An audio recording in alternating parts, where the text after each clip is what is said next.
लाचित बरफुकन जन्म 24 नवंबर 1622 एवं मृत्यु 25 अप्रैल 1672।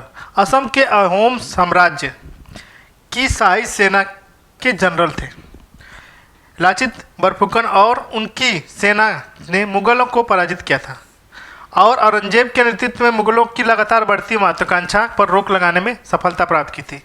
तो लाचित बरफुकन 1671 में लड़े गए सराय घाट के युद्ध, बैटल ऑफ सराय घाट में असमिया सैनिकों को प्रेरित किया था, जिसके फलस्वरूप इस युद्ध में मुगलों की करारी हार का सामना करना पड़ा था। देश भर में 2022 में इसको लाचित बरफुकन की 400वीं जयंती के रूप में मनाया गया था। सराय घाट के युद्ध के लाचित बरफुकन की वीरता और असमिया सेना की विजय स्मरण में असम के राज्य के स्तर पर प्रतिवर्ष 24 नवंबर को लाचित दिवस के रूप में मनाया जाता है।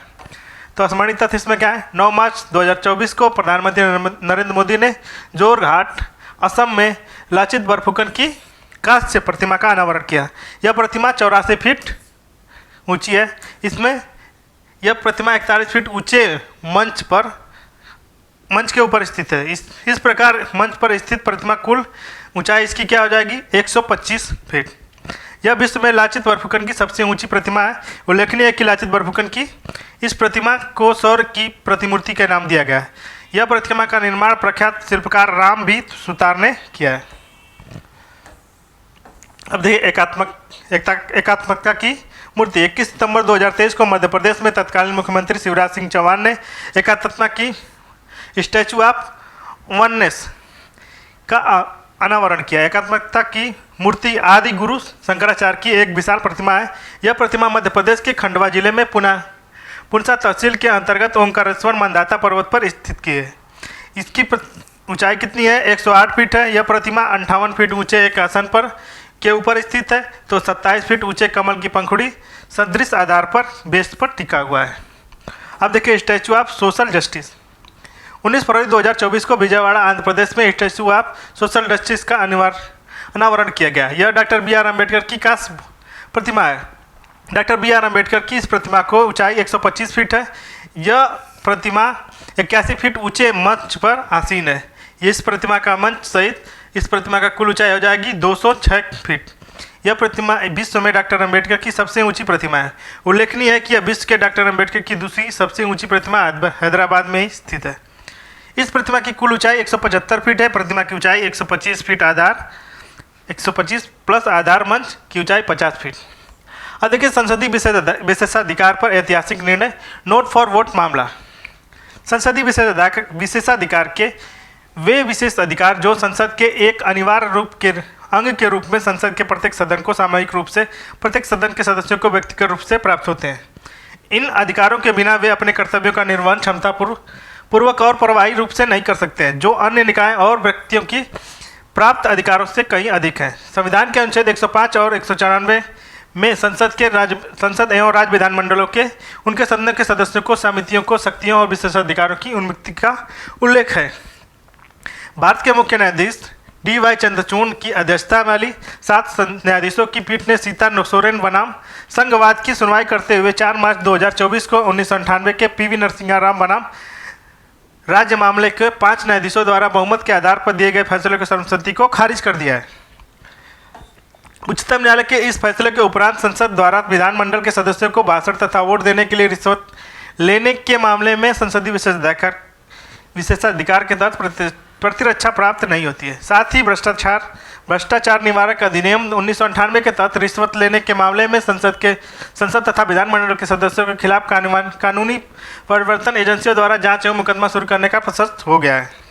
ऐतिहासिक निर्णय देने वाली खंडपीठ 7 सदस्य थी।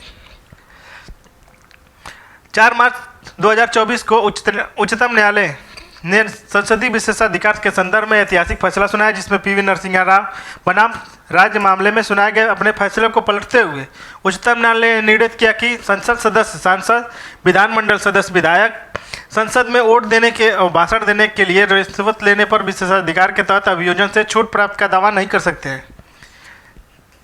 अब देखिए ज्ञातव्य है कि भारत के सर्वोच्च न्यायालय ने वर्ष 1998 में 5 न्यायाधीशों की संविधान पीठ वाले वीवी नरसिंहा राव बनाम राज्य के आदि मामले का पुनर्विचार के लिए 19 सितंबर 2023 में 7 न्यायाधीशों की पीठ को सौंपा था।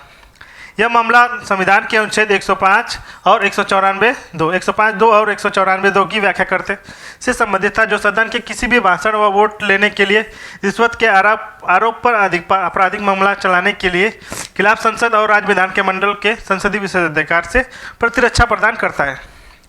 अब देखिए पीएम सूर्य घर मुफ्त बिजली योजना।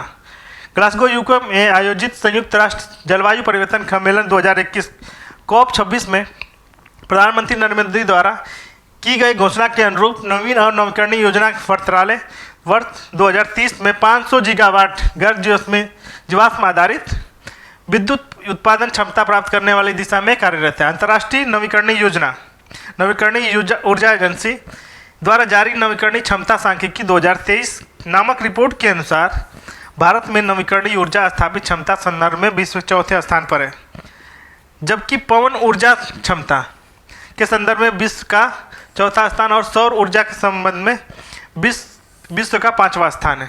अब देखिए असमानित अर्थ क्या है। 29 फरवरी 2024 को प्रधानमंत्री नरेंद्र मोदी की अध्यक्षता में केंद्रीय मंत्रिमंडल ने पीएम सूर्य घर मुफ्त बिजली योजना की मंजूरी प्रदान की है। इसके पूर्व 13 फरवरी 2024 को प्रधानमंत्री नरेंद्र मोदी द्वारा इस योजना का लॉन्च किए जाने की घोषणा की गई थी। यह केंद्रीय क्षेत्र की योजना है। इस योजना के तहत 1 करोड़ घरों को छत पर सोलर ऊर्जा प्रणाली की स्थापना का लक्ष्य निर्धारित किया गया है।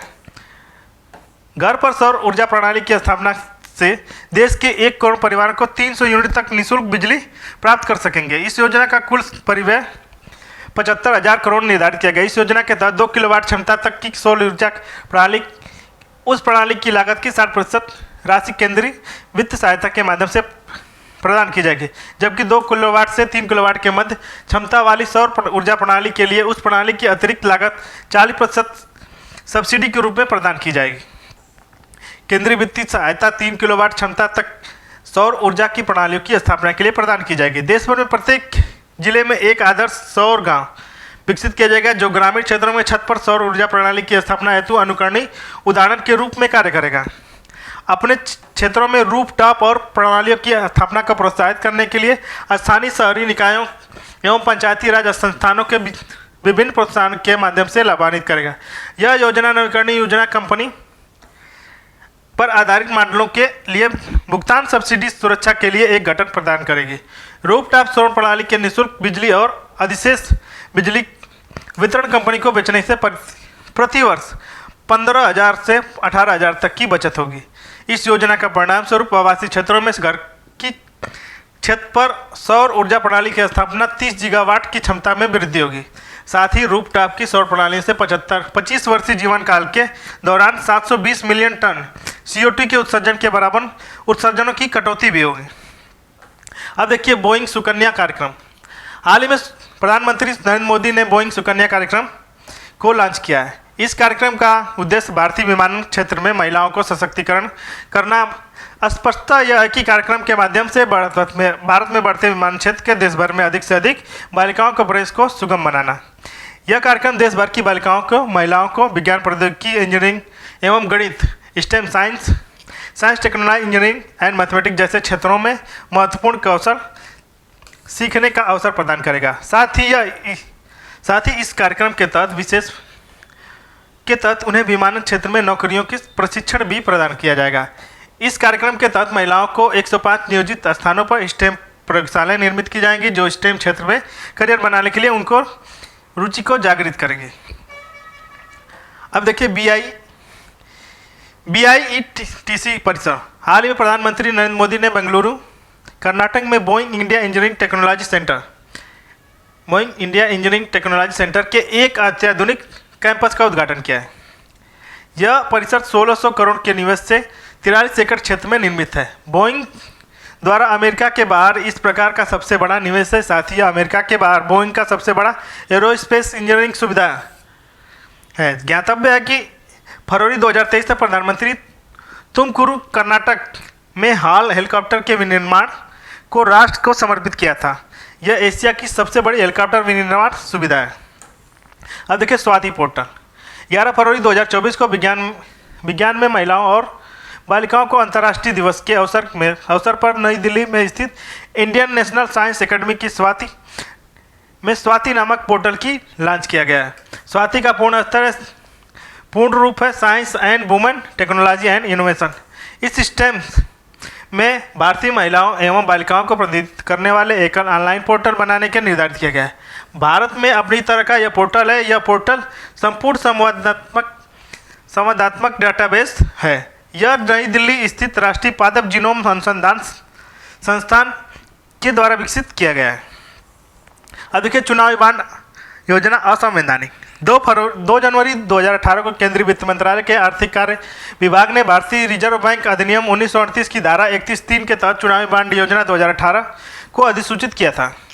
इस योजना के माध्यम से केंद्र सरकार के उद्देश्यों को राजनीतिक वित्त पोषण की व्यवस्था के प्रदर्शन लाना था। केंद्र सरकार का मत था कि चुनावी बांड के माध्यम से चुनाव के दौरान राजनीतिक दलों को किए जाने वाले वित्त पोषण को काले धन के प्रयोग पर रोक लगाई जा सकेगी। स्मरणीय तथ्य 15 फरवरी 2024 को उच्चतम न्यायालय ने एक 5 सदस्यीय संविधान पीठ ने चुनावी बांड की योजना को असंवैधानिक घोषित कर दिया। साथ ही इस योजना को रद्द करने का निर्णय दिया है। उच्चतम न्यायालय की जिस 5 सदस्यीय संविधान पीठ ने यह निर्णय दिया कि भारत में मुख्य न्यायाधीश DY चंद्रचूड़, न्यायमूर्ति संजीव खन्ना, न्यायमूर्ति भूषण रामकृष्ण गवई, न्यायमूर्ति JV पर्दीवाला और न्यायमूर्ति मनोज मिश्रा भी शामिल थे। उच्चतम न्यायालय ने यह निर्णय में रेखांकित किया कि चुनावी बांड योजना राजनीतिक दलों के वित्त पोषण के संबंधित सूचना को गोपनीय रखने के माध्यम से संविधान के अनुच्छेद 19(1) के तहत अंतर्गत मतदाताओं को सूचना को अधिकार का उल्लंघन करती है। न्यायालय के चुनावी बांड के जारी करने पर रोक लगा दी। न्यायालय ने नए चुनावी बांड जारी करने पर रोक लगा दी है। उच्चतम न्यायालय ने अपने निर्णय की चुनावी बांड योजना के साथ साथ लोक प्रतिनिधित्व अधिनियम 1951 की धारा 29(1) के तहत वित्त अधिनियम 2017 की धारा 137 द्वारा संशोधित, कंपनी अधिनियम 2013 की धारा 182(3), वित्त अधिनियम 2017 की धारा 154 द्वारा संशोधित और आयकर अधिनियम 1961 की धारा 13A भी वित्त अधिनियम 2017 की धारा 11 द्वारा संशोधित है को भी असंवैधानिक घोषित करते हुए रद्द कर दिया है। उच्चतम न्यायालय के अनुसार कंपनी अधिनियम 2013 की धारा 182(1) में संशोधन के माध्यम से राजनीतिक दलों को असीमित कॉर्पोरेट वित्त पोषण की अनुमति प्रदान करना अनुच्छेद 14 का उल्लंघन करता है। अब देखिए उच्चतम न्यायालय ने अपने इस निर्णय को पूर्ण रूप से प्रभावी बनाने के लिए चुनावी बांडों को जारी करता बैंक यथा भारतीय स्टेट बैंक को 12 अप्रैल 2019 से अब तक खरीदे गए चुनावी बांडों को विवरण भारतीय निर्वाचन बैंक के समक्ष प्रस्तुत करने का निर्देश दिया है। 21 मार्च 2024 को SBI ने उच्चतम न्यायालय को सूचित किया कि अपने पास मौजूद चुनावी बांड की खरीद और नकदीकरण संबंधित विवरणों का पूर्ण खुलासा भारतीय निर्वाचन आयोग के समक्ष प्रस्तुत कर दिया है। चुनावी बांड के माध्यम से चंदा प्राप्त करने वाले शीर्ष 5 राजनीतिक दल तो बीजेपी ने 6,060.51 करोड़ क्या किया था चंदा प्राप्त किया है और तृणमूल कांग्रेस ने 1,609.53 और भारतीय राष्ट्रीय कांग्रेस ने 1421.85% और भारतीय राष्ट्र समिति ने 1214.61, बीजू जनता दल 775.50 करोड़ ये क्या है चंदा के रूप में प्राप्त किया। चुनावी बांड के माध्यम से चंदा में होने वाली 5 कंपनियां की थी future gaming and hotel services 1368 crore और mega engineering and infrastructure 960 crore और quick supply chain private limited 410 crore, Vedanta limited 400 crore और हल्दिया एनर्जी 377 करोड़। चुनावी बांड एक ऐसा बांड है जो वचन पत्र के रूप में जारी किया जाता है। यह धारक के लिए एक बैंकिंग उपकरण होता है। इस पर खरीदने वाले प्राप्तकर्ता का नाम नहीं लिखा होता है। चुनावी बांड को किसी भी व्यक्ति द्वारा खरीदा जा सकता है जो भारत का नागरिक है। भारत में निगमित और स्थापित कॉर्पोरेट निकाय द्वारा यह बांड खरीदे जा सकते हैं। यह धारक के लिए एक बैंकिंग उपकरण था। इस पर खरीदने के वाले प्राप्तकर्ता का नाम नहीं लिखा होता था। चुनावी बॉन्ड को किसी भी व्यक्ति द्वारा खरीदा जा सकता था जो भारत का नागरिक है। भारत में निर्मित या स्थापित किसी भी कॉर्पोरेट निकाय द्वारा यह बॉन्ड खरीदे जा सकते थे। चुनावी बॉन्ड 1000, 10,000, 1 लाख तथा 10 लाख तथा 1 करोड़ मूल्य के जारी किए जा सकते थे। अब देखिए, ये बॉन्ड जारी किए जाने की तिथि से 15 दिन की अवधि तक वैलिड होते थे। 15 दिन की तिथि तक वैलिड होते। 15 दिन के भीतर चुनावी बॉन्ड को न बुनाने पर उसके प्राधिकृत बैंक द्वारा प्रधानमंत्री राहत कोष में जमा कर दिया जाता था। यह बॉन्ड अप्रतिदेय होते थे। चुनावी बॉन्ड को केवल पात्र राजनीतिक दल द्वारा ही बुनाया जा सकता था। लोक प्रतिनिधित्व 1951 अधिनियम 1951 की धारा 29(1) के तहत पंजीकृत और लोकसभा या राज्य विधानसभा के पिछले आम चुनाव के मतों के न्यूनतम 1% मत का प्राप्त करने वाले दल चुनाव बॉन्ड प्राप्त करने के पात्र होते हैं। चुनावी बॉन्ड जारी करने की योजना के तहत भारतीय स्टेट बैंक को बॉन्ड जारी करने के लिए उन्हें बुनाने के लिए अधिकृत बैंक के रूप में अधिसूचित किया गया है। भारत रत्न 2024। भारत रत्न देश का सर्वोच्च नागरिक पुरस्कार है जो मानवीय उद्यम और किसी क्षेत्र में असाधारण योगदान हेतु प्राप्त किया जाता है। भारत रत्न से सम्मान की परंपरा 1954 से शुरू हुई है। अब तक 53 लोगों को भारत रत्न सम्मानित किया गया है। इसमें 48 पुरुष हैं, 5 महिलाएं हैं। 30 मार्च 2024 को राष्ट्रपति भवन में आयोजित अलंकरण समारोह में राष्ट्रपति द्रौपदी मुर्मू ने 4 प्रतिष्ठित हस्तियों को भारत रत्न से सम्मानित किया। वे 4 निम्नवत हैं: कर्पूरी ठाकुर, दूसरे हैं चौधरी चरण सिंह और पीवी नरसिम्हा राव और MS स्वामीनाथन। जबकि 31 मार्च 2024 को राष्ट्रपति ने लाल कृष्ण आडवाणी को नई दिल्ली में स्थित उनके आवास पर आयोजित एक औपचारिक समारोह में भारत रत्न से सम्मानित किया था। श्री आडवाणी को छोड़कर अन्य 4 विभूतियों को मरणोपरांत भारत रत्न से सम्मानित किया गया है। पीवी नरसिम्हा राव को प्रदत्त भारत रत्न उसके सुपुत्र PV प्रभाकर राव को ग्रहण किया गया। चौधरी चरण सिंह का प्रदान किया गया भारत रत्न उनके सम्मान के पौत्र जन चौधरी ने ग्रहण किया। डॉक्टर MS स्वामीनाथन की ओर से भारत रत्न के सम्मान की उनकी सुपुत्री डॉक्टर नित्या राव ने ग्रहण की। कर्पूरी ठाकर की ओर से भारत रत्न उनके सुपुत्र रामनाथ ठाकुर ने ग्रहण किया। कर्पूरी ठाकर एक प्रसिद्ध स्वतंत्रता सेनानी, राजनीतिज्ञ एवं शिक्षक थे। ये जननायक के नाम से लोकप्रिय है। इन्होंने 2 बार बिहार के मुख्यमंत्री के रूप में कार्य किया है। उन्हें बिहार के पिछड़े वर्ग के लिए आरक्षण लागू करने के लिए याद किया जाता है। उन्हें उल्लेखनीय कर्पूरी ठाकुर के नेतृत्व वाली तत्कालीन बिहार सरकार ने 1978 में मुंगेरी लाल आयोग की रिपोर्ट में की सिफारिश के आधार पर राज्य के सर्वप्रथम पिछड़े आयोग के लिए आरक्षण को लागू किया था। ज्ञातव्य है कि कर्पूरी ठाकुर के नाम पर जननायक कर्पूरी ठाकुर विश्वविद्यालय नहीं बक्सर बिहार में स्थित है। इनके नाम पर प्रारंभ में ही जननायक एक्सप्रेस ट्रेन का संचालन दरभंगा जंक्शन से अमृतसर जंक्शन के मध्य होता है। लाल कृष्ण आडवाणी। श्री लाल कृष्ण आडवाणी भारतीय जनता पार्टी के संस्थापक सदस्यों में से एक हैं। वे 2 जून 2002 से मई से 2004 तक भारत के उप प्रधानमंत्री रहे। इन्होंने सबसे लंबी अवधि तक भारतीय जनता पार्टी के राष्ट्रीय अध्यक्ष के रूप में कार्य किया है। चौधरी चरण सिंह। ये 28 जुलाई 1979 को 14 जनवरी 1980 तक भारत के प्रधानमंत्री रहे। इन्होंने 2 बार उत्तर प्रदेश के मुख्यमंत्री के पद को सुशोभित किया। इन्होंने भारतीय लोक दल नामक एक पार्टी की स्थापना की थी। वे उत्तर प्रदेश के भूमि सुधारों के मुख्य वास्तुकार थे।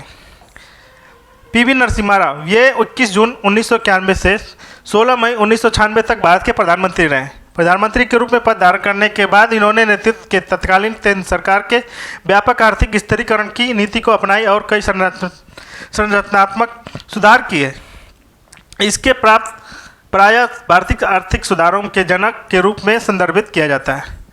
MS स्वामीनाथन कृषि वैज्ञानिक थे जिन्हें भारत के हरित क्रांति के रूप में कार्य के लिए जाना जाता है। उन्हें भारत में हरित क्रांति का जनक कहा जाता है। टाइम्स मैगजीन ने 20वीं सदी के सबसे प्रभावशाली एशियाई लोगों में से एक है। वर्ष 1988 में चेन्नई में M स्वामीनाथन रिसर्च फाउंडेशन की स्थापना की गई। राष्ट्रीय डॉल्फिन शोध केंद्र का उद्घाटन। नदी डॉल्फिन पूरी तरह से जलीय स्तनधारी समूह है जो विशेष रूप से मीठे पानी या खारे पानी में पाई जाती है। वर्तमान में विश्व में नदी डॉल्फिन की 6 जीवित प्रजातियां हैं जो मुख्यतः नदी प्रांत में पाई जाती हैं। इन 6 जीवित प्रजातियों में अमेजन डॉल्फिन, सिंधु नदी डॉल्फिन, गंगा नदी की डॉल्फिन, इरावती डॉल्फिन, तजुकी नदी डॉल्फिन और यांगत्से फिनलैंड प्रोपोजी डॉल्फिन शामिल है। विश्व की 7वीं नदी डॉल्फिन की प्रजाति जैसे बिजी या चीन नदी डॉल्फिन कहा जाता है 2006 को विलुप्त घोषित कर दिया गया है। स्मरणित 4 मार्च 2024 को बिहार के मुख्यमंत्री नीतीश कुमार ने राष्ट्रीय डॉल्फिन शोध केंद्र का उद्घाटन किया है। यह केंद्र पटना में स्थित है। यह भारत के साथ साथ एशिया में अपनी तरह का पहला केंद्र है। राष्ट्रीय डॉल्फिन शोध केंद्र लक्ष्य डॉल्फिन अनुसंधान के लिए एक व्यापक सुविधा के रूप में कार्य करता है, जिसमें से एक ही छत के नीचे सभी आवश्यक उपकरण होंगे। इस केंद्र के शोधकर्ता डॉल्फिन के प्राकृतिक पर्यावास के लिए पर्यावरण एवं विभिन्न पहलुओं पर गहन शोध करेंगे। साथ ही यह विभिन्न कार्यों को जैसे डॉल्फिन की भोजन संबंधी आदतों और बदलते पर्यावरण की उनके अनुकूलता का अध्ययन किया जाएगा। अब देखिए नदी डॉल्फिन के संरक्षण के लिए वैश्विक घोषणा। 24 अक्टूबर 2023 को दक्षिण एशिया और दक्षिण अमेरिका के 11 देशों में विश्व की नदी डॉल्फिन की 6 प्रजातियों को विलुप्त हो जाने से बचने के लिए कोलंबिया की राजधानी बोगोटा में एक ऐतिहासिक समझौते पर हस्ताक्षर किया गया है। Global declaration for river dolphin by 2030 के हस्ताक्षरकर्ता 11 देश निम्नलिखित हैं: Bangladesh, Bolivia, Brazil, Cambodia, Bharat, Colombia, Ecuador, Nepal, Pakistan, Peru और वेनेजुएला है। भारत में राष्ट्रीय डॉल्फिन दिवस 5 अक्टूबर को मनाया जाता है। अब देखिए अगला, सुदर्शन सेतु का उद्घाटन।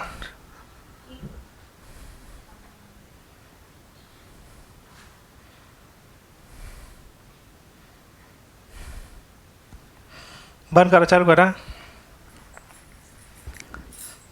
बाउंड्री सिग्नल सेतु का उद्घाटन। देवभूमि द्वारका गुजरात में कच्छ की खाड़ी के दक्षिण क्षेत्र में एक स्थित जिला है। इस जिले में स्थित द्वारका नगर में हिंदुओं के 4 पवित्र तीर्थ स्थलों में से एक, जिन्हें 4 धाम श्री बद्रीनाथ धाम उत्तराखंड, द्वारकानाथ द्वारकाधीश मंदिर, तीसरा है गुजरात के पुरी जगन्नाथ मंदिर, उड़ीसा द्वारकाधीश मंदिर गुजरात, तीसरा है पुरी जगन्नाथ मंदिर उड़ीसा, चौथा है रामेश्वरम तमिलनाडु का। देवभूमि द्वारका में स्थित बेट द्वारका का एक छोटा सा द्वीप है। यह द्वीप लगभग 9 किलोमीटर लंबा और 0.5 से 2 किलोमीटर चौड़ा है। अभी तक इस द्वीप पे केवल छोटी नौका द्वारा ही पहुंचा जा सकता था, जो बेट द्वारा और अनोखा और ओखा के नौका टर्मिनलों के मध्य नियमित रूप से संचालित होती है। बेट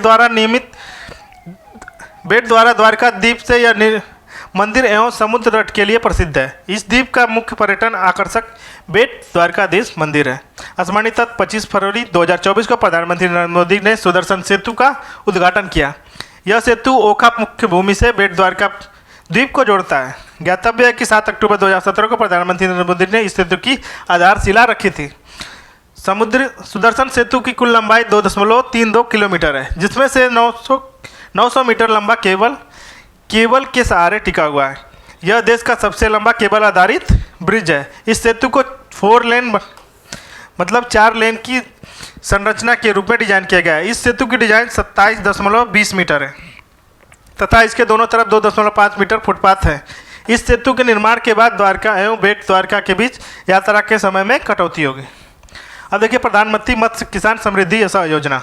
प्रधानमंत्री ने केंद्रीय मत्स्य पशुपालन और डेयरी मंत्रालय द्वारा प्रधानमंत्री मत्स्य संपदा योजना के कार्यान्वयन का किया जा रहा है। यह योजना मछुआरों के कल्याण सहित मत्स्य पालन के क्षेत्र में समग्र विकास के लिए 20,050 करोड़ रुपए के अनुमानित निवेश के कार्यान्वित की जा रही है, जिसके अंतर्गत 20,050 करोड़ का निवेश देश के मत्स्य पालन में होने वाला अब तक का सबसे बड़ा निवेश है। यह योजना भारत के मत्स्य क्षेत्र में सतत एवं उत्तरदायी विकास के माध्यम से नीली क्रांति पर केंद्रित है। यह योजना 2020 से 21 के वित्त वर्ष 2024 तक 5 वर्षों की अवधि के लिए सभी राज्यों एवं केंद्र शासित प्रदेशों की कार्यान्वित की जा रही है। ज्ञातव्य है कि प्रधानमंत्री नरेंद्र मोदी द्वारा प्रधानमंत्री मत्स्य संपदा योजना 10 सितंबर 2020 को लॉन्च किया गया था। अब देखिए 8 फरवरी 2024 को जारी प्रेस विज्ञप्ति के अनुसार केंद्र सरकार द्वारा प्रधानमंत्री मत्स्य किसान समृद्धि योजना को मंजूरी प्रदान की गई। 11 सितंबर 2024 को केंद्रीय मंत्री राजीव रंजन सिंह इस योजना का शुभारंभ किया। यह PMPMSY के अंतर्गत केंद्रीय क्षेत्र की यह उप योजना है। यह उप योजना सभी राज्य केंद्र शासित प्रदेशों वित्त वर्षों 23-24 के वित्त वर्ष 26-27 तक 4 वर्षों की अवधि के लिए कार्यान्वित की जाएगी। इस योजना का मुख्य उद्देश्य मत्स्य पालन क्षेत्र को औपचारिक बनाना और मत्स्य पालन से जुड़े सूक्ष्म और लघु उद्यमों को समर्थन देना है। उत्तराखंड में समान नागरिक संहिता। भारत के संविधान के भाग 4 में राज्य के नीति निर्देशक तत्व के अनुच्छेद 44 में नागरिकों के लिए एक समान सिविल संहिता का स्पष्ट उल्लेख है। अनुच्छेद 44 के अनुसार राज्य भारत के समस्त राज्य क्षेत्र के लिए एक समान नागरिक सिविल संहिता का प्राप्त करने का प्रयास करेगा। समान नागरिक संहिता का अर्थ है भारत में रहने वाले प्रत्येक नागरिक, चाहे वह किसी भी धर्म का और जाति का हो, उसके लिए समान कानून। स्पष्टता या समान नागरिक के लिए एक देश एक कानून की अवधारणा पर आधारित है। स्मरणीय तथ्य इसमें 7 फरवरी 2024 को उत्तराखंड विधानसभा द्वारा समान नागरिक संहिता विधेयक को पारित किया गया। ज्ञातव्य है कि 6 फरवरी 2024 को यह विधेयक समान नागरिक संहिता उत्तराखंड 2024 के शीर्षक से विधानसभा में प्रस्तुत किया गया था। इस प्रकार उत्तराखंड समान नागरिक संहिता विधेयक पारित करने वाला देश का पहला राज्य बन गया है। इंपॉर्टेंट है, 11 मार्च 2024 को भारत के संविधान के अनुच्छेद 201 के अधीन राष्ट्रपति द्रौपदी मुर्मू ने समान नागरिक संहिता उत्तराखंड विधेयक को स्वीकृति प्रदान कर दी है। इस प्रकार उत्तराखंड का अधिनियम संख्या 03 वर्ष 2024 के रूप में 12 मार्च 2024 को अधिसूचना द्वारा प्रकाशित कर दिया गया है।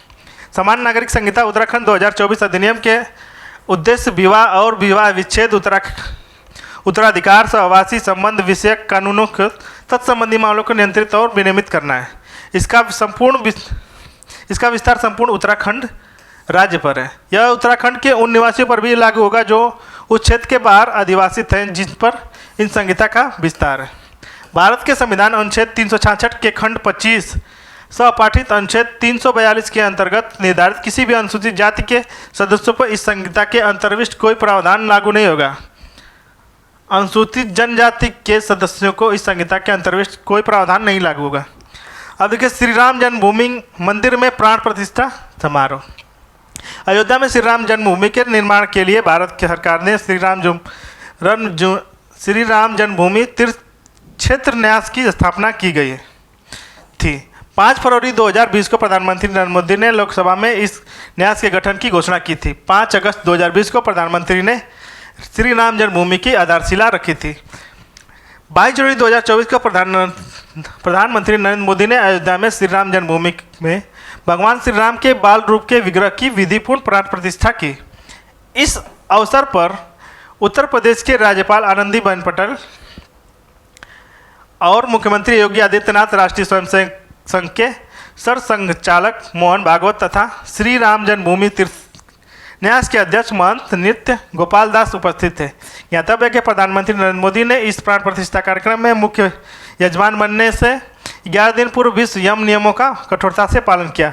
अपने 11 दिन के व्रत अनुष्ठान के दौरान प्रधानमंत्री ने श्री कालाराम मंदिर, पंचवटी धाम नासिक, पवित्र त्रिप्रयाग, श्री रामा स्वामी मंदिर केरल, वीरभद्र मंदिर लेपाक्षी आंध्र प्रदेश, श्री रंगनाथ स्वामी मंदिर श्रीरंग तमिलनाडु, श्री अरुलमिंग राम स्वामीनाथ मंदिर रामेश्वरम, गुरुवारू मंदिर केरल और कोडम्मा स्वामी मंदिर धनुषकोडी मंदिर जैसे स्थानों की यात्रा की, जिससे किसी न किसी भगवान श्री राम से संबंधित है। 24 जनवरी 2024 को केंद्रीय मंत्रिमंडल ने श्री राम जन्मभूमि के रामलला की विग्रह की प्राण प्रतिष्ठा का प्रस्ताव पारित किया।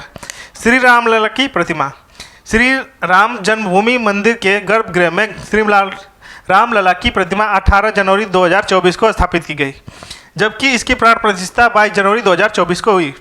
श्री रामलला की प्रतिमा का निर्माण कर्नाटक से लाए गए लगभग 2.5 अरब वर्ष पुराने कृष्ण शिला पत्थर का प्रयोग किया गया है। श्री रामलला की मूर्ति का वजन लगभग 200 केजी है। मूर्ति की ऊंचाई लगभग 4.24 फीट है। इस प्रतिमा में 5 वर्ष की आयु के श्री रामलला की खड़ी मूर्ति का दर्शाया गया है। श्री रामलला को कमल के फूल के आकार के आधार पर खड़ी मुद्रा में दर्शाया गया है। श्री रामलला की इस मंदिर प्रतिमा के दोनों तरफ भगवान विष्णु के 10 अवतारों को दर्शाया गया। मत्स्य, कूर्म, वारा, नृसिंह, वामन, परशुराम, राम, कृष्ण, बुद्ध और कल्कि। मूर्ति के ऊपरी हिस्से में भगवान सूर्य भगवान और दोनों तरफ से गोलाकार हिस्से में स्वास्तिक, ओम, चक्र, गदा आदि को प्रदर्शित किया गया है, जबकि निचले हिस्से की तरफ हनुमान जी और दूसरी तरफ गरुड़ जी को दर्शाया गया है। रामलला की इस मूर्ति के मूर्तिकार कर्नाटक के अरुण योगी राज हैं। श्री रामलला की इस प्रतिमा का बालक राम नाम दिया गया है। अधिक श्री राम जन्मभूमि मंदिर विशेषताएं। अयोध्या में श्री राम जन्मभूमि के मंदिर के निर्माण परंपरागत नागर शैली में किया जा रहा है। मंदिर की लंबाई 380 फीट, चौड़ाई 250 फीट है, ऊंचाई 161 फीट होगी। यह मंदिर 3 मंजिला होगा, प्रत्येक मंजिल की ऊंचाई 20 फीट होगी। मंदिर में कुल 392 खंभे हैं और 44 द्वार होंगे। मंदिर के मुख्य गर्भगृह में श्री राम की बाल रूप प्रतिमा तथा प्रथम स्थल पर श्री राम दरबार होगा। मंदिर में 5 मंडप होंगे जो निम्नवत हैं: नृत्य मंडप, रंग मंडप, सभा मंडप, प्रार्थना मंडप और कीर्तन मंडप। 5 मंडपों को पार करने के बाद श्रद्धालु गर्भगृह में पहुंच सकेंगे। मंदिर के चारों ओर आयताकार परकोटा होगा जिसकी लंबाई 732 मीटर पर चौड़ाई 14 फीट होगी। परकोटा के चारों कोनों में भगवान शिव, सूर्य, माँ भगवती, शिव एवं गणपति के मंदिरों को स्थापित किए जाएंगे। मंदिर के सभी पौराणिक कालों की सीता कूप विद्यमान होगा। मंदिर परिसर के प्रस्तावित अन्य मंदिरों को महर्षि वाल्मीकि, महर्षि वशिष्ठ, महर्षि विश्वामित्र, महर्षि अगस्त्य, निषाद राज, माता सबरी तथा ऋषि पत्नी देवी अहिल्या को समर्पित होंगे। इस मंदिर में कहीं भी लोहे का प्रयोग नहीं किया जाएगा। इस मंदिर के निर्माण के लिए पत्थर, लकड़ी, पीतल समेत सभी सामग्रियों को अलग अलग राज्यों से जुटाई जाए, जिसका परिमाण निम्नवत है।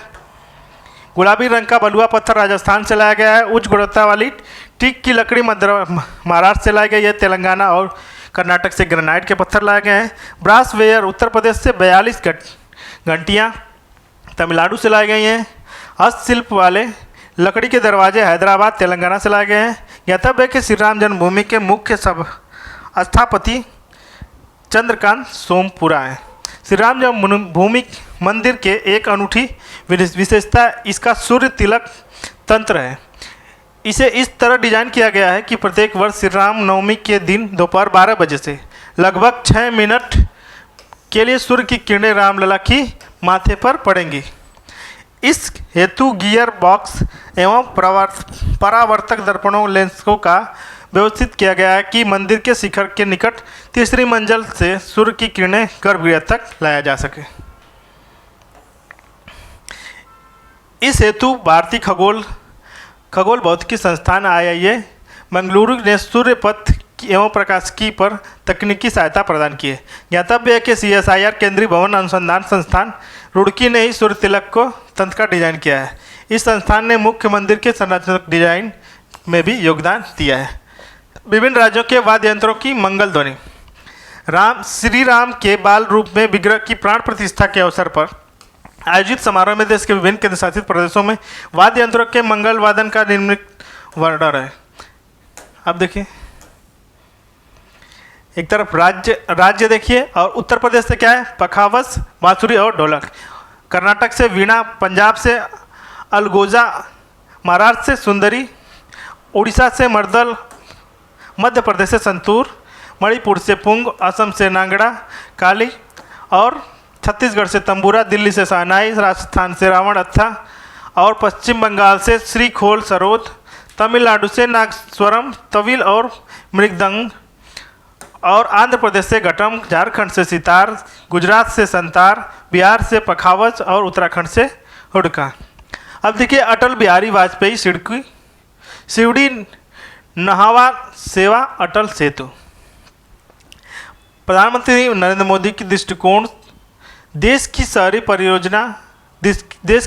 परिवहन अवसंरचना की कनेक्टिविटी को मजबूत बनाने के लिए नागरिकों की आवाजाही को सुगम बनाना और सुधार लाना है। प्रधानमंत्री ने इस दृष्टिकोण से अनुरूप में मुंबई ट्रांस हार्बर लिंक का निर्माण किया। उल्लेखनीय है कि MMTHL नामक अटल बिहारी वाजपेयी शिवड़ी नहावा सेवा अटल सेतु के रूप में किया गया। ज्ञातव्य के प्रधानमंत्री ने दिसंबर 2016 में इस सेतु की आधारशिला रखी थी। स्मरणीय तक 12 जनवरी 2024 को प्रधानमंत्री नरेंद्र मोदी ने अटल बिहारी वाजपेयी इस शिवड़ी नहावा सेवा अटल सेतु का उद्घाटन किया है। इस सेतु शिवड़ी दक्षिण मुंबई से प्रारंभ होकर न्यावा सेवा नवी मुंबई के बीच चिरले गांव तक समाप्त हो जाएगा। यह भारत का सबसे लंबा सेतु है, साथ ही यह भारत का सबसे लंबा समुद्री सेतु भी है। यह विश्व का 12वां सबसे लंबी समुद्री सेतु है। यह सेतु की लंबाई 21.8 किलोमीटर है।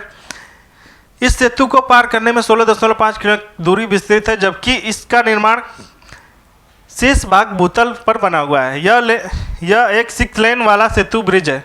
ज्ञातव्य है कि नाभिकीय रिएक्टर के निर्माण में प्रयुक्त होने वाली मटेरियल का प्रयोग इस सेतु के निर्माण में किया गया है।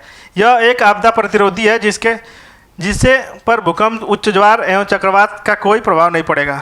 इस सेतु के निर्माण में 1.77 लाख मीट्रिक टन इस्पात का प्रयोग किया गया है, जो एफिल टावर के निर्माण में प्रयुक्त इस्पात की तुलना में 17 गुना अधिक है, जो हावड़ा सेतु के निर्माण में प्रयुक्त इस्पात की तुलना में 4 गुना अधिक है। यह सेतु मुंबई की नवी मुंबई से कनेक्टिविटी को सुगम बनाएगा। उल्लेखनीय है कि अभी तक मुंबई से नवी मुंबई की यात्रा में 2 घंटे का समय लगता था, लेकिन अटल सेतु के निर्माण के बाद यह 15 मिनटों में तय की जा सकेगी। स्वच्छ सर्वेक्षण 2023। स्वच्छ सर्वेक्षण 2023 11 जनवरी 2024 को राष्ट्रपति मुर्मू ने स्वच्छ सर्वेक्षण के 2023 के परिणाम घोषित किए। स्वच्छ सर्वेक्षण 2023 में 4,477 शहरों का आकलन किया गया, जिसमें से 61 छावनी और 88 गंगा किनारे बसे शहरों को नगर भी शामिल। इस प्रकार स्वच्छ सर्वेक्षण का 8वां संस्करण विश्व का सबसे बड़ा शहरी स्वच्छता सर्वेक्षण बन गया है। स्मरणीय तथ्य, स्वच्छ सर्वेक्षण 2023 में राष्ट्रीय स्तर पर 1 लाख से अधिक जनसंख्या पर लगातार 7वीं बार इंदौर सबसे स्वच्छ शहर घोषित किया गया। हालांकि इस वर्ष इंदौर के साथ साथ सूरत, गुजरात प्रथम रैंक पर प्रदान किए गए। तो शीर्ष 10 शहरों की रैंकिंग है 1 लाख से अधिक जनसंख्या के आधार पर। तो इंदौर मध्य प्रदेश, सूरत, गुजरात दोनों के आए नंबर 1 पे। तीसरे पे देखिए नवी मुंबई महाराष्ट्र, चौथे पे विशाखापट्टनम है, 5वें पे भोपाल है, 6वें पे विजयवाड़ा है, 7वें पे नई दिल्ली है, 8वें पे तिरुपति आंध्र प्रदेश है, 9वें पे ग्रेटर हैदराबाद है और 10वें पे पुणे है। शीर्ष 5 शहर 1 लाख कम जनसंख्या पर। तो पहले पे सासवड़ महाराष्ट्र में, दूसरे पे पाटन छत्तीसगढ़ में, तीसरे पे लोनावाला महाराष्ट्र में और चौथे पे कराड़ महाराष्ट्र में और 5वें पे पंचगनी महाराष्ट्र में। शीर्ष 5 राज्य नंबर 1 पे महाराष्ट्र के थे, 2 पे मध्य प्रदेश, 3 पे छत्तीसगढ़, 4 पे उड़ीसा और 5 पे तेलंगाना। शीर्ष 5 गंगानगर, तो पहला वाराणसी, दूसरे पे प्रयागराज, तीसरे पे बिजनौर, चौथे पे हरिद्वार और 5वें पे उत्तर प्रदेश। तो उत्तर प्रदेश के कितने हैं? 4। इसमें 4 क्या हैं? उत्तर प्रदेश से ही गंगानगर में। मध्य प्रदेश में स्थित मऊ छावनी को भारत का सबसे स्वच्छ छावनी घोषित किया गया है। 1 लाख से अधिक जनसंख्या श्रेणी में 20 शहरों में उत्तर प्रदेश के केवल एक शहर नोएडा को 14वां स्थान मिला है। नोएडा को 14वां स्थान मिला है। इस श्रेणी में गाजियाबाद को 38वां, अलीगढ़ को 40वां, वाराणसी को 41वां, लखनऊ को 44वां, फिरोजाबाद को 52वां और प्रयागराज को 71वां स्थान प्राप्त हुआ है। चंडीगढ़ को सर्वश्रेष्ठ सफाई मित्र के सुरक्षित शहर घोषित किया गया है। कचरा मुक्त शहरों में स्टार रेटिंग प्रोटोकॉल के तहत नोएडा को 5 स्टार शहर के रूप में प्रमाणित किया गया है। स्वच्छ सर्वेक्षण 2023 के पुरस्कार समारोह के दौरान वर्ष 2024 में स्वच्छ भारत मिशन के गीत का भी विमोचन किया गया है। इस गीत का शीर्षक है नया संकल्प है, नया प्रकल्प है। गायक है कैलाश खेर। अब देखिए अनुच्छेद 370 पर सर्वोच्च न्यायालय का ऐतिहासिक निर्णय। भारतीय संविधान के अनुच्छेद 370 के तहत जम्मू और कश्मीर के विशेष राज्य का दर्जा प्रदान किया गया था। वर्ष 1949 में इसे अस्थायी प्रावधान के रूप में संविधान में जोड़ा गया था। अनुच्छेद 370 के तहत भारत की संसद जम्मू कश्मीर के संदर्भ में केवल सीमित विषयों पर ही कानून बना सकती थी। 370 के कारण ही भारतीय संविधान के अधिकांश अनुच्छेद कश्मीर पर लागू नहीं होते थे। अनुच्छेद 35 से अनुच्छेद 370 से ही उपजा है। यह 1954 में जम्मू कश्मीर के संबंधित संविधान सभा की सिफारिश पर राष्ट्रपति के आदेश के माध्यम से आया था। यह अनुच्छेद जम्मू कश्मीर की विधायिका को स्थानीय निवासियों को परिभाषित करने का अधिकार देता था। इस अनुच्छेद के अंतर्गत ही स्थायी नागरिकों को जमीन खरीदने, कारोबार करने, नौकरी आदि के विशेष प्रावधान किए गए थे। अगस्त 2019 में भारतीय संसद ने अनुच्छेद 370 और अनुच्छेद 35A के तहत जम्मू कश्मीर को प्रदत्त विशेष राजकीय दर्जे को समाप्ति की मंजूरी प्रदान की थी। अनुच्छेद 370 एवं 35 ए को निरस्त किए जाने के बाद 31 अक्टूबर 2019 से जम्मू कश्मीर और लद्दाख को 2 प्रत्येक केंद्र शासित प्रदेशों में पुनर्गठित किया गया। अब देखिए स्मरणीय तथ्य क्या है इसमें। 11 दिसंबर 2023 को भारत के सर्वोच्च न्यायालय ने 5-0 के सर्वसम्मत फैसले से केंद्र सरकार द्वारा संविधान के 370 के अनुच्छेद 35 ए को निरस्त करने का निर्णय को वैध ठहराया है। इससे संविधान पीठ में जस्टिस DY चंद्रचूड़ सहित justice SK Kaul, justice Sanjiv Khanna, justice BI गंगई और जस्टिस सूर्यकांत भी शामिल थे। सर्वोच्च न्यायालय के 5 अगस्त 1919 में हुआ निर्णय संवैधानिक एकीकरण को बढ़ाने के लिए उद्देश्य से लिया गया था, न कि इसका उद्देश्य विघटन था। सर्वोच्च न्यायालय ने यह भी धारित किया कि 370 के यह एक अस्थायी उपबंध था। यह अनुच्छेद संक्रमणकालीन उद्देश्य की पूर्ति के लिए भारतीय संविधान में शामिल किया गया था। सर्वोच्च न्यायालय ने अनुच्छेद 370 के हटाने की वैधता को वैध ठहराते हुए धारित किया कि जम्मू और कश्मीर को संविधान सभा के अनुपस्थित राष्ट्रपति जम्मू कश्मीर के संदर्भ में आदेश जारी कर सकता है। सर्वोच्च न्यायालय ने इसके तहत स्वीकार किया कि 5 अगस्त 2019 को तत्कालीन राष्ट्रपति के अनुच्छेद 370 को निरस्त करने का पूरा अधिकार है। सर्वोच्च न्यायालय ने इसके तहत इस तथ्य को भी स्वीकार किया कि अनुच्छेद 370 के तहत की गई शक्तियों का प्रयोग करते हुए राष्ट्रपति एक तरफा अधिसूचना जारी कर सकता है और इसके तहत संसद दोनों सदनों की साधारण बहुमत मेजोरिटी से अनुमोदन की आवश्यकता होती है। और सर्वोच्च न्यायालय ने इस तथ्य को भी सही ठहराया कि जब तक 370 निरस्त हो चुका है, अब तो जम्मू कश्मीर के संविधान का कोई अस्तित्व नहीं है।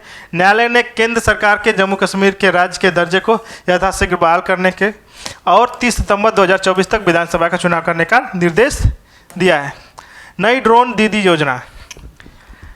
भारत उर्वरकों का दूसरा सबसे बड़ा उत्पादक है, लेकिन प्राकृतिक संसाधनों जैसे गैस, फास्फेटिक और पोटास खनिज इत्यादि का अपर्याप्त उपलब्धता के कारण यह उर्वरकों का दूसरा बड़ा आयातक भी है। उर्वरकों के आयातक पर निर्भरता को दूर करने के लिए केंद्र सरकार ने बंद पड़ी उर्वरक इकाइयों को पुनरुद्धार के लिए आत्मनिर्भर भारत योजना के तहत नई इकाइयों की स्थापना का प्रोत्साहित किया है। इसके तहत अतिरिक्त केंद्र सरकार ने वैकल्पिक उर्वरकों को विकास के लिए स्वदेशी अनुसंधान का प्रोत्साहन किया है, जिसके परिणाम स्वरूप नवोन्मेषी तरल नैनो उर्वरक का विकास संभव हुआ है। नैनो यूरिया जैसे नैनो DAP जैसे तरल उर्वरकों का विकास खेती में उपकरणों को छिड़काव के लिए एक कुशल प्रणाली विकास की आवश्यकता भी उत्पन्न कर दी है। इस परिप्रेक्ष्य में ड्रोन प्रौद्योगिकी महत्वपूर्ण साबित हुई। किसान ड्रोन के उद्भव के माध्यम से उर्वरकों का छिड़काव प्रणाली स्वचालित हो गई है, जिसके माध्यम से समय की बचत भी होगी। 29 नवंबर 2023 को केंद्रीय मंत्रिमंडल ने नमो ड्रोन दीदी योजना को मंजूरी की प्रदान की। इस परिप्रेक्ष्य में 30 नवंबर 2023 को प्रधानमंत्री नरेंद्र मोदी ने महिला किसान ड्रोन केंद्र का शुभारंभ किया। यह केंद्र क्षेत्र की योजना है। इस योजना को 2024-25 और 25-26 के अवधि के लिए वित्तीय वर्ष के लिए 1261 करोड़ की निर्धारित की गई है। इस योजना के तहत केंद्र सरकार 15,000 चयनित महिला स्वयं सहायता समूहों को ड्रोन प्रदान करेगी। इस ड्रोन के किसान को उद्देश्यों को किराए पर दिया जा सकेगा। ड्रोन का उपयोग किसानों द्वारा खेतों के नैनो उर्वरकों और कीटनाशकों के छिड़काव के लिए किया जा सकेगा। इसमें 15,000 ड्रोन के माध्यम से 500 ड्रोनों का उर्वरक कंपनियों द्वारा उपलब्ध कराया जा सकता है, जबकि शेष 14,500 ड्रोन अगले 2 वर्ष में केंद्रीय सहायता के माध्यम से उपलब्ध कराए जाएंगे। इस ड्रोन एवं उसके सहायक उपकरणों की कुल लागत लगभग 10 लाख रुपये है।